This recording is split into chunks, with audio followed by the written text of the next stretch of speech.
Hello my friends, I'm Kyle Thompson. This is Research Flat Earth. And as always, welcome back.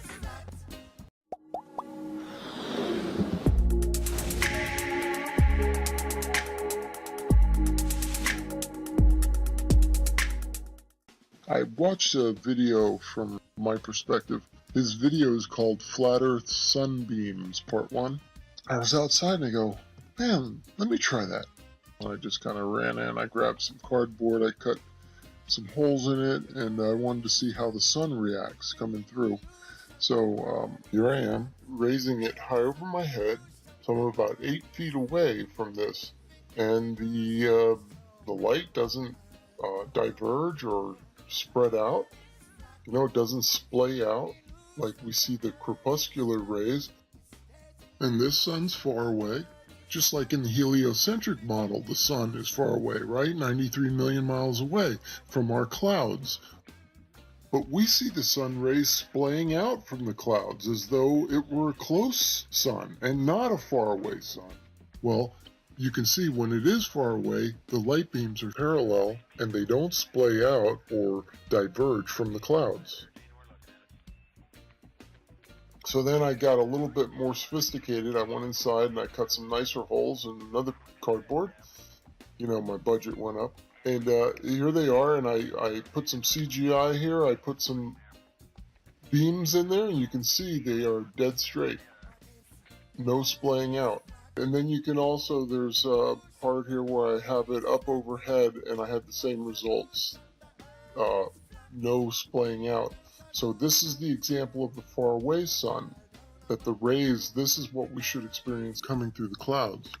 The rays from a sun that's almost 1 million miles in diameter and 93 million miles away, when those rays get here, they should be parallel and dead straight.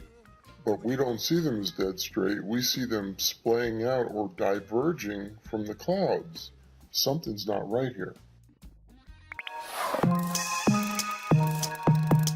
So what I would like to say to everyone out there, and this is geared more especially towards all of you that are out there attacking people for questioning where we live. We are at the point where it's not a debate. Debate time is over. There is no debate. We don't need to prove anything. We don't need to prove a model. We don't need to do anything. All we need to do is just keep piling evidence up, stacking evidence upon evidence upon evidence upon evidence. And that's what's been happening. All these observations that you see when these videos are posted, mountains being seen off in the distance behind other mountain peaks, Oahu being seen from Kauai over.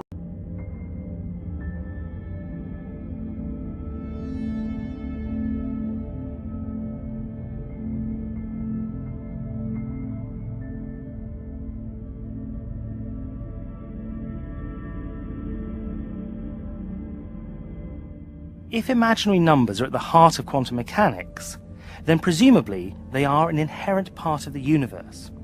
Or are they merely a mathematical construct? In other words, were imaginary numbers discovered or invented?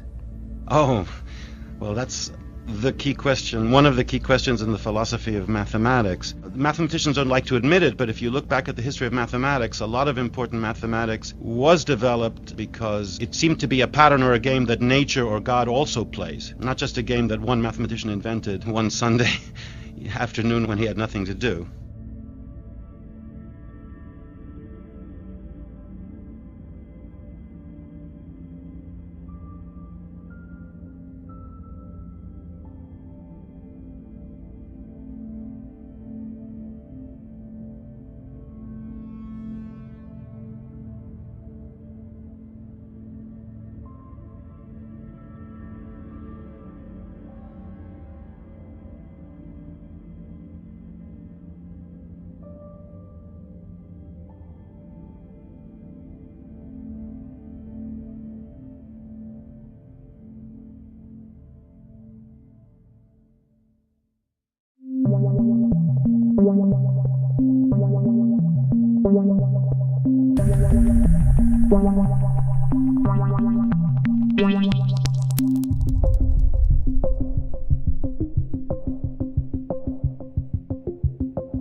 flat Earth, strangely enough.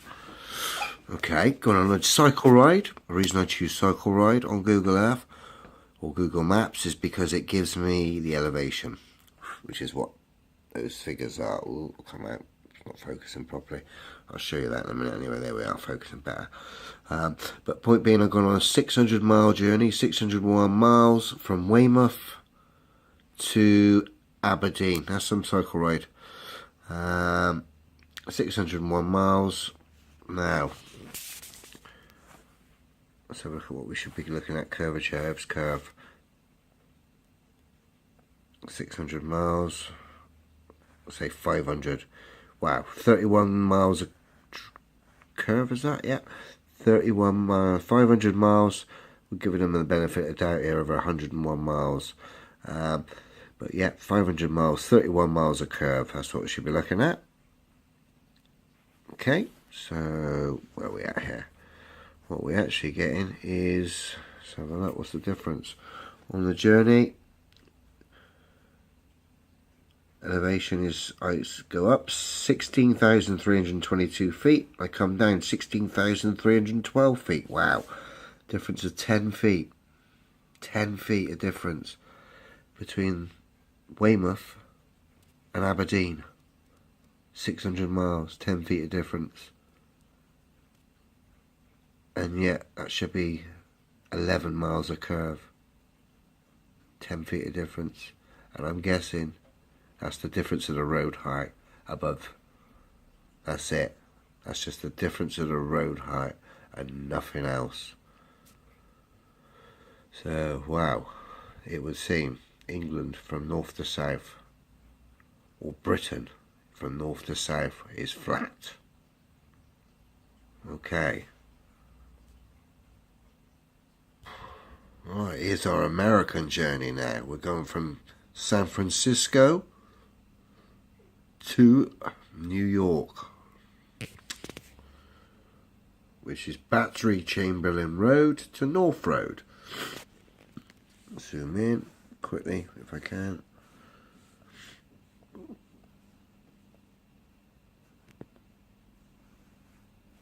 San Francisco location.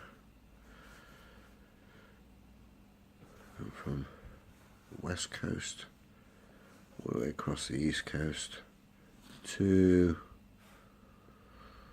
New York. I think this is the Hamptons, quite a posh part. Going right to a point again by near the sea called North Road by the look of it. Yeah, Montauk Point Lighthouse. Anyway, journey is 3,350 miles. Elevation up 63,150 feet. Down 63,146 feet. Total difference is 4 feet difference from coast to coast. And I'm guessing that is in the difference of the height of the roads. 4 feet difference. 3,350 miles. The curve chart now tells us what we should have been looking at.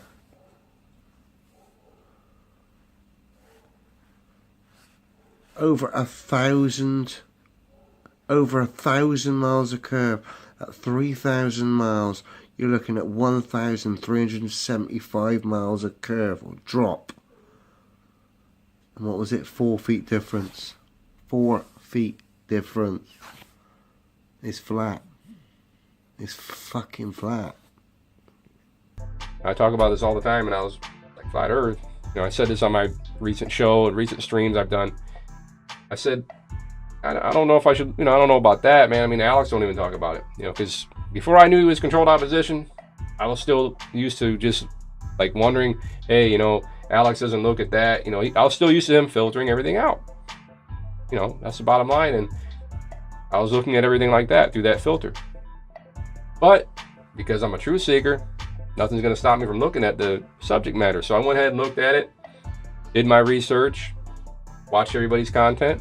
It all started with Matt Powerland. He's the one who, sparked that interest, that I really like I really got interested in it, and I went on that journey to try and debunk it and try and, I didn't come and attack anybody or like, hey, you're a retard, why are you making videos like this, or what's wrong with you, how dare you, this is a sci. I didn't do none of that.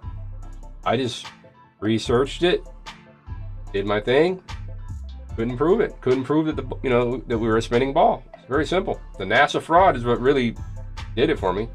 That's why Matt Farland's message is so strong, because it's about the the photo or painting, right?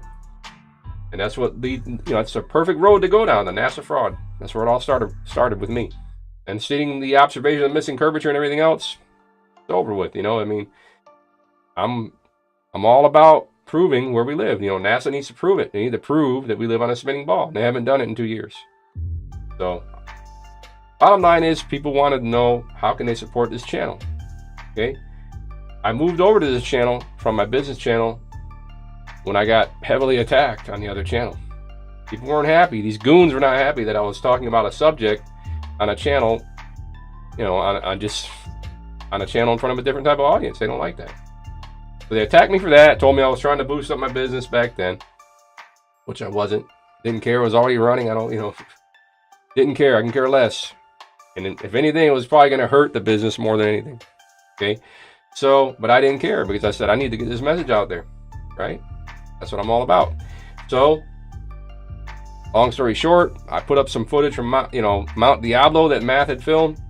Started promoting that along with other stuff from his. I even probably mirrored the Crazy Notion, and the goons didn't like that. Okay, especially the Mount Diablo footage. So they attacked the channel pretty hard. I decided to move away from that channel. A lot of people like Antarctic Warrior supported me. He started mirroring my work. When I went back after the goons that were attacking me, I made a video and said, you want a war, you got a war. And that video took off with Antarctic Warriors. And I saw how he was mirroring the content, and I saw that strength, that unity, and how someone had my back, in a situation like that. And that all helped inspire Unsilent Majority TV to become what it is today. So I mirrored the messages that help me, that motivate me and inspire me to continue. And that's what I've always done, and mixed it in with my content, my original content. This channel has never been monetized to the point where it was all about, well, I need to get monetization. It needs to. I've never had that concept for it. My message has always been free. Now, I did leave the ads on once the channel was able to have ads on them, because I was curious to see how it would work. I knew there was a lot of shady things going on with YouTube, with my views being cut off and things being reset, being frozen, and all of that type of stuff. I've had my thumbs down. I've sat there and watched the thumb count go up, and down and up and down. I've seen all kinds of things happen with YouTube. So I left it on just to kind of observe what it would do. Never expected anything, and we never gain anything on from any of the videos anyway. So it doesn't even make a difference. And most of the videos, my mirrors, I never monetize anyway. So when I mirrored something, I turned that switch off, or whatever the monetization option. It's off. Is tick to the off position. So only the videos that I exclusively created, or things I've narrated, or just my original stuff that I do is I tick the monetization on, just to kind of watch and see what it would do. Just to build a record and just to add to my own database of my experience with this whole thing. But long story short, the ads are gone now. Okay, and it doesn't make a difference to me anyway, but people were still asking me, hey, is there a way to support? And I just kept ignoring it, because I know I've already been accused and attacked. I'm getting attacked by these goons anyway, and I didn't want to give them any more fuel to add to their attack. So I kind of avoided the topic. And then someone come along and started saying, hey, man, when I mirrored one of Dan's videos, they're like, man, it'd be cool if there was a way we could somehow, fund a way for Dan to get a P900. And I started thinking about that, and I started thinking about what everybody, the people that were requesting me to, or just saying, just suggesting that maybe I do a Patreon. And I thought about it, and I said, now what, that's a good idea, something like that. And I started thinking, I just thought about it. I said, hey, that's a way to progress forward. I'm doing what I do in my, in my spare time. This is like a part-time, not even really part-time, just whenever I can do these things, I do them. I just spend my time, most of my free time that I have, doing that, making videos and trying to get the message out. So I said, what can I do to increase my output and my efforts? And I said, man, if I open up a Patreon and people want to support the channel because they appreciate my work, can I turn that appreciation towards the work I'm putting out into more fuel for the overall fight, you know? And I said that if that happens, if people contribute here to this channel, then that's what it'll do. My first goal will be to get a P900 for Daniel Pratt. And that's what I did. So I started the Patreon page, and I'll show you what that's all about right here. I started it up, and I made the first goal to get Daniel Pratt a P900. Okay, so anybody that would contribute towards that goal will know, hey, their contributions went towards getting that P900 for Dan Pratt. What do I have on my mind next? Very simple. People were to continue contributing to my channel. It'll be all about giving back to those people, to the people themselves, the people that want the same common goal, full exploration of the surface. And how can I do this? We need more activism. We need people to get out in front of NASA. Stuff I always talk about, right? How can we get those goals accomplished? Well, in my mind, the best option will be an activism contest, right? So if we have a pot of money there that people put in, that people chipped in, that enjoy the content and enjoy what I'm putting out, and they contribute to the channel, well, that fund that they contribute there will sit there in a pot. Then what I'll do, people submit videos to me, their links. It's got to be on YouTube. This is the only requirement. I want it to be in YouTube. I don't like links outside of YouTube. Send me the video links of your channel. I don't care if your channel is brand new, you have no subscribers. I don't care. As long as you put a video on that thing of you doing something to promote activism and get the messages spread out there, then we'll go ahead and judge those videos, and top 3 videos break that money up. But the cool thing is, everybody that submits for that particular contest, everybody that submits videos in their channel will be featured and mirrored here. So all the activism will be here, will be featured. Okay, so your channel will be getting promoted, and you'll be part of the unsilent majority. You'll be getting your stuff out there, and it'll help you grow. Okay, so that to me is a win-win situation. And that's the only way in my mind I could make logical sense of accepting any kind of contributions towards what I'm doing. Because see, me getting this message out the way I'm doing helps me, and I've never really looked at it in any other way. I didn't look at it until these people started asking me this, and then I looked at it. I'm like, especially when people said, "Oh man, I wish I could do videos like you. I don't have the time, or I can't actually sit there in front of my camera or do what you're doing and just flow and get the message out there." Some people don't. That's not something they can do or they have the time for, and I totally understand that. Okay, now there's other channels that might be monetized out there. But these people have different circumstances, and they may be depending on that for support for themselves or their overall self. In order for them to continue making the videos, they might need support. And you got to listen to everybody. Everybody has their reasoning behind everything, but this is my reason for doing this, for allowing any contributions towards this channel be for that.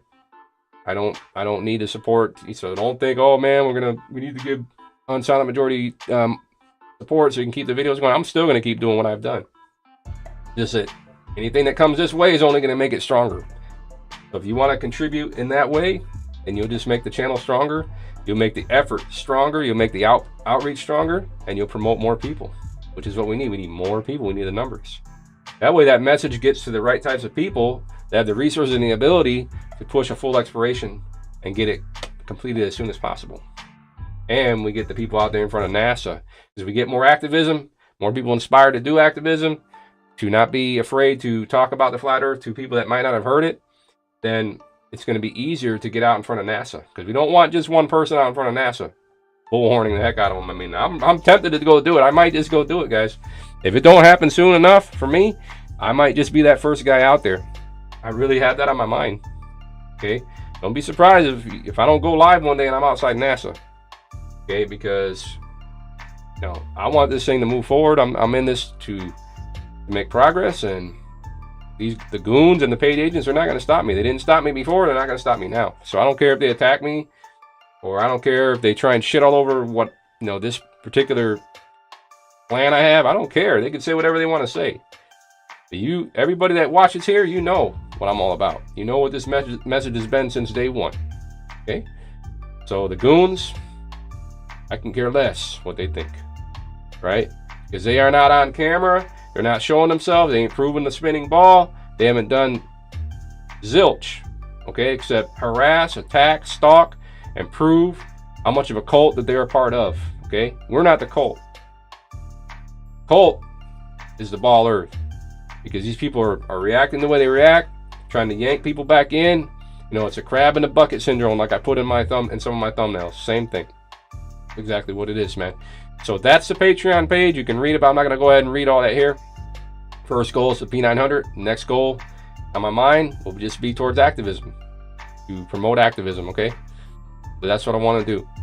And the channel itself, if you want to get to the Patreon page, guys, you can just click on the channel banner up here. I got the Patreon link right here. Then you can get to my Twitter. You can get to my other nutrition channel if you want to look at it. I don't really do much there anymore. Don't really. I mostly spend my time here on Silent Majority. Okay, and then you got my Facebook group. If you want to join that, feel free. I pretty much just post my videos in there and post other things, you know, like promote others. Like I got Dan Pratt here. I posted some NREM video here. That's what I do. I just go ahead and promote, and I don't really like Facebook. You know what I call Zuckerberg? I call him Fuckerberg. But I use the platform to do what it's best for, to spread the message out there further. Okay. So that's what it is. You guys can get there through those links. I'll probably try and add them to the bottom of the videos as well. And I'll remind you guys from time to time, you know, that you can feel free to contribute if you want to. But remember, it's up to you if you guys want to do that. You know, I'm going to continue doing what I do with or without that. Okay. It doesn't make no difference to me. Makes no difference. I'm going to continue to do what I do. And if you guys want to contribute in that way, I appreciate it, and I'll put the effort in to utilize that to push it back out towards the effort, which is, you know, an extra effort that I'll be doing, and I have no problem doing that if it's going to help, you know, if it's going to help get more activism. Okay, because people like Daniel Pratt, you know, he motivates me to keep going. His message, his strength and everything, and people like Dell push me forward. You know what I mean? Robert Rossano, although he's not doing videos right now, but his stuff his body of work that he left behind here inspires me. I hope he comes back, man. I really do. You know what I mean? Because he got a way of putting the message out there, and we need that. We need more of that. We need millions of Dan Pratts. We need millions of people like myself. We need millions of Dells. We need millions of Robert Rossanos. Okay? We need millions of Zetetic Flat Earth. Nina, another beautiful message that that's done well here. It's another mirror that I've done. Nina's video here. It's called where is it? It's called I called it a priceless visual message. It's already been mirrored. I think Antarctic Warriors mirrored it. You know, it's on her channel as well. Beautiful, beautiful message. We need millions of people. We need millions of math powerlings. We need millions of people. This is not about a leader, guys. The leader is in the mirror. So look in the mirror, and that is your leader. I'm not a leader. I'm a voice trying to use the platform I have here to push the message out there. And let's get over all this agent thing. Don't worry about all that. It's just going to hold people back. We can't really prevent people from going where they're going to go when they first come into this. If they may come through one or the, people are just going to have to analyze the content and learn from everybody. And it's all about the message that you present after you learn what you're looking into. Okay, the lie about where we live. How do you present the message going forward? Okay, that's what it's all about. Because you can't make it about one leader. You make it about one person, then that person's going to be attacked, and it's just going to be, they'll be able to destroy the whole thing. These goons and these agents, they're going to just pile onto that one thing. That's why it can't be about one person. Has to be a wall, an army of people coming for one common goal: full exploration. That's simple. That's really the reason why I named my channel The Unsilent Majority, because it's not about one person. It's about that overall majority, that voice from a large amount of people. And in my mind, I wish it was the whole United States. I wish it was, and then from there, I wish it was everybody on every known landmass was being unsilent. You see what I'm saying? But realistically, we got to get there in increments. It takes time. I think this movement has done well. Done pretty well. But I think it needs a little more support and a little more people trying to, just more activism, just more of that. That's what gets it done. Okay.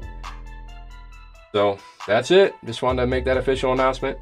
And guys, I really appreciate everybody that's subscribed to me and all the messages of support and encouragement. You know, without you guys, I wouldn't be able to continue. And I really want to thank you for that. And that's all I need from you guys. That basic support of, you know, letting me know that my message is helping you or helping you continue and helping you, you know, wake up others and maybe inspiring you to do your own message and spread this out there. That's the reward for me. And then the overall reward, guys, is getting the truth out there once, you know, getting to the bottom of this whole thing once and for all. That's the ultimate goal. All right, so I'll see you guys in the next video.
I'm the unsilent majority, big mouth. Good. The unsilent majority. Who am I? I'm the unsilent majority, big mouth. The unsilent majority.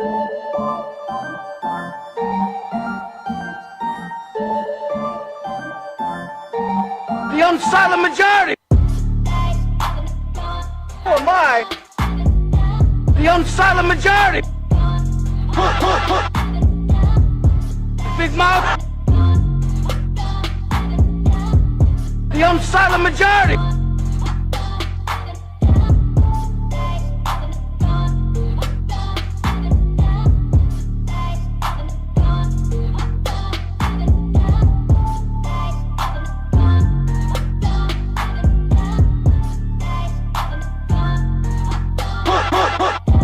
Who am I? The unsilent majority. Big mouth. The unsilent majority. Clouds being able to be in front of and behind something. I want to share with you some footage I shot recently. It was in the last 2 weeks of a rainbow.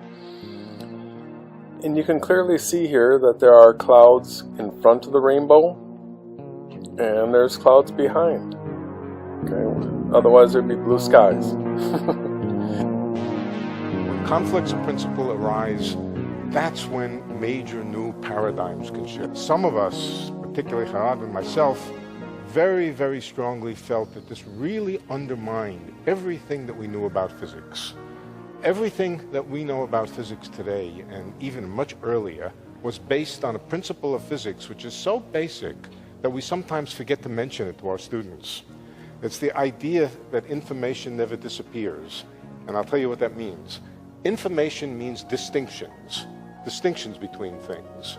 A hydrogen atom is not a oxygen atom. An oxygen atom is not a hydrogen atom. There are distinctions between these things. And it was a very, very basic principle of physics that distinctions never disappear, that they may get scrambled, that they may get all mixed up. But if you start with one configuration and you let it go, or you start with a different configuration which has different information and you let it go, they'll stay different. And Stephen was saying exactly the opposite. No matter what you throw into the black hole, in the end you get out exactly the same thing. It was extremely difficult to see what was wrong with what he was saying. It was even harder to make him understand that there had to be something wrong with what he was saying. So it was very, very frustrating. Science is that we observe and we test our hypotheses, our ideas. We base decisions on facts. But at the same time, it was very exhilarating to come up against this basic problem of... So we've got this model, the light is maybe down above the Earth's surface, not around it all. And sunrise and sunset on a flat earth. We almost didn't have to introduce this last one. But this is what it's demonstrating.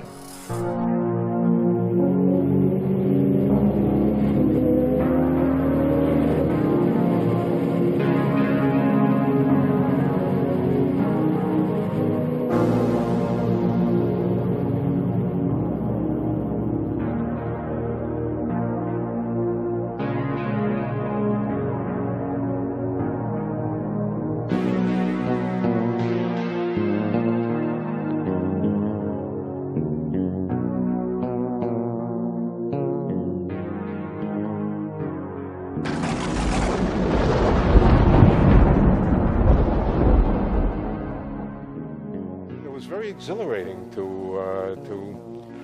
come up against this basic problem of conflict of principles. And if anything can break the impasses in physics, if there are no experiments available, it's conflicts of principle. And if anything can break the impasses in physics, if there are no experiments available, it's conflicts of principle. When conflicts of principle arise, that's when major new paradigms can shift. That's the excitement.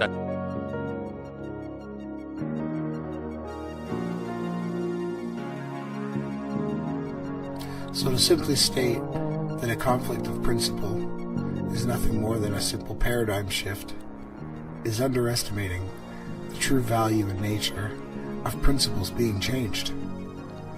2016 brought so many ups and downs, yet people have to retrospectively introspect and completely absorb and resonate with all the data and information that we have been given and been a part of, swimming through the data and understanding the new heights and capabilities of being a flat earther is liberating. It's limitless. And there's nothing more that I could want to do with my free time and with my ambition than to reach out to you and everyone else that feels the same way as me.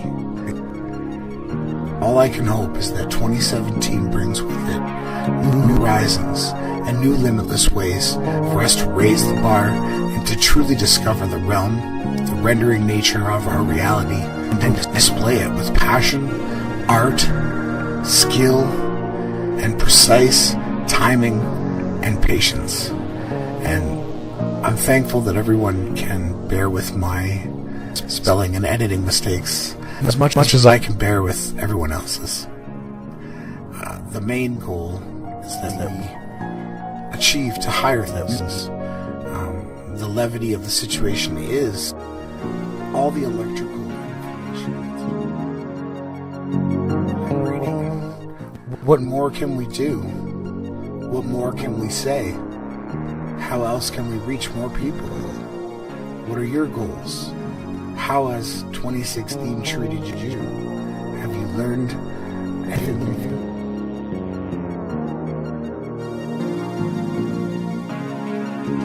Information that's just literally flows through us, to us, and there's nothing we can do to get away from it. The speed of light is not a constant.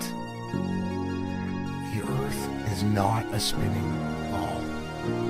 This is a stationary plane with limitless possibilities.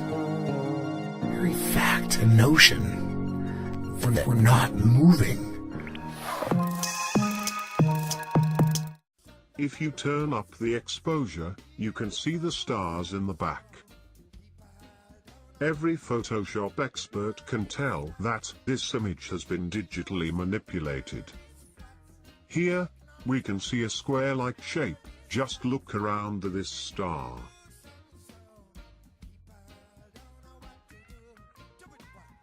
Here we have a set of matching stars. Take a look at this.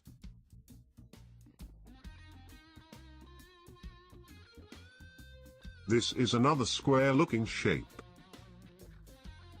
I'm not quite sure what is this. This is an obvious mistake performed by the employee who got the task to Photoshop a computer-generated image of a ball Earth. My friend, this right here is a red flag.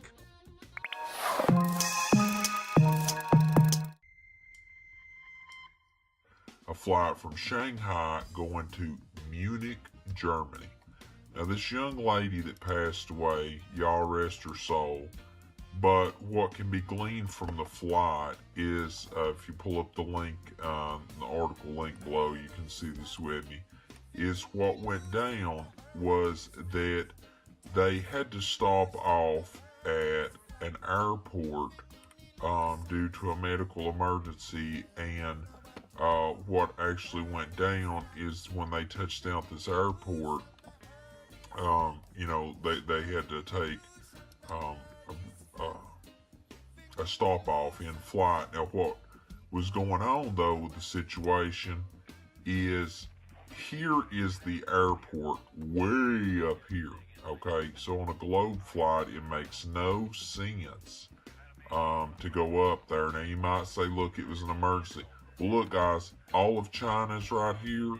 There's so many places to stop along the way. You just can't get me to buy that they had to go all the way over that far into multiple countries over.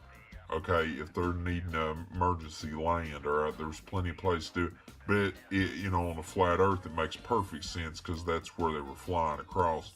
But just bear with me a moment, and as you can see right here, Shanghai to Germany should never at any point in time cross Mother Russia except for right through here. I mean, it just should not, because Munich is actually, if we're looking at Munich, it is down in the far corner reaches of Germany, right there.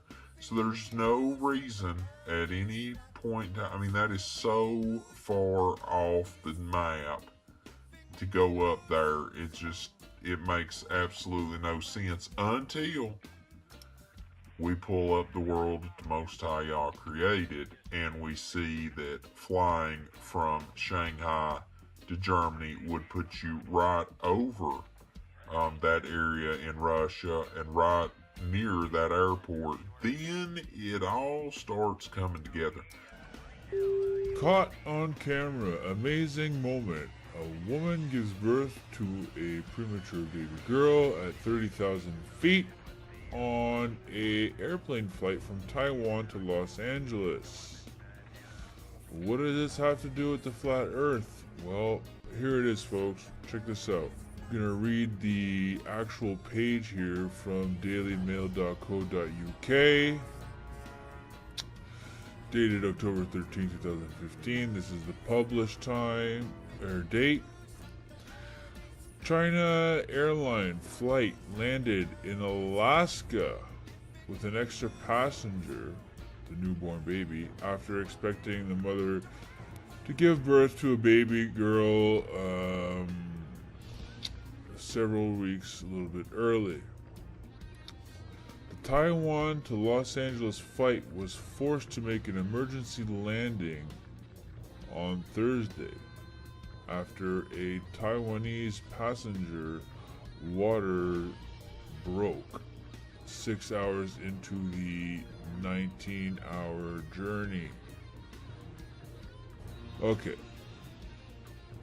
so listen up.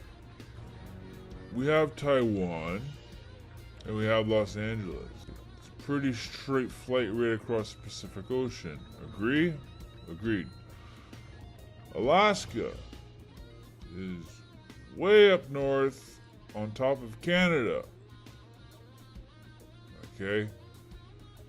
Why is it that the emergency stop went to Alaska? Okay, that doesn't make any sense. Well, this is the facts here, folks. Check this out. All right, skeptics believe the Earth is a globe. The Earth is a sphere and not a ball. Well, if we take a look at these pictures here, this is going to explain everything. Here we have the map of the globe. These are the destination points. So from Taiwan to, yeah, it's a pretty straight flight, but they take a detour and go to Alaska. We can reason intelligently only from what we know, and without demonstrated facts our fancied knowledge is worse than ignorance. With those who take no delight in true history, the proverb may apply, where ignorance is bliss, it is folly to be wise. It has been quite often remarked that all history is uncertain. Were this true to the extent, there would be no use in attempting to show the value of that which may be known with certainty. While it is true that the detail or minute events of profane historians may disagree, it is also equally true that the more valuable part of history rests on immovable monuments, which admit of no uncertainty in their prime character and results. To the student of history, sacred or profane, the decline and fall of great empires is no less important and instructive than their origin and rise.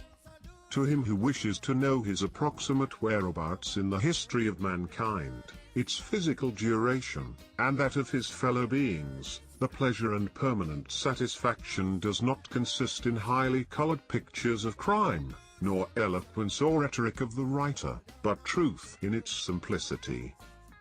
The facts of 4 universal monarchies or kingdoms having existed on the earth in times of the past, like in Babylon, Macedonia, Persia, and Greece, no person of ordinary intelligence will deny.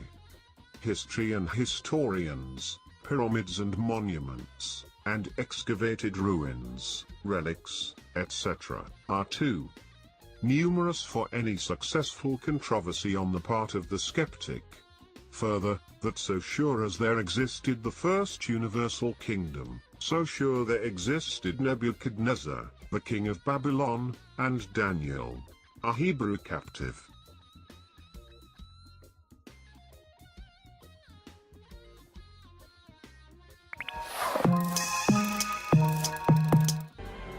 I haven't seen a video posted here on YouTube of a bunch of people trying to get out in front of NASA and put some pressure on them. I don't even see that.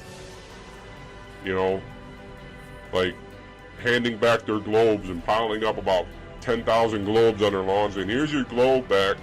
We don't believe it. You haven't proved it.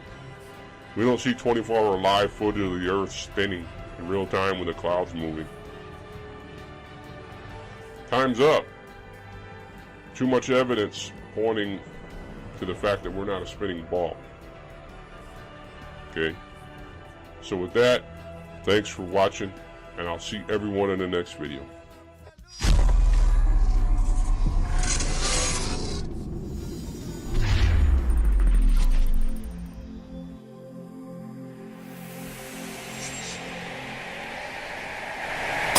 If you did like this video, give it a thumbs up, and if you didn't like it, give it a thumbs down. If you haven't subscribed, hit the red subscribe button. Also click on the little bell icon to get notifications of my flat earth videos, which I upload every day.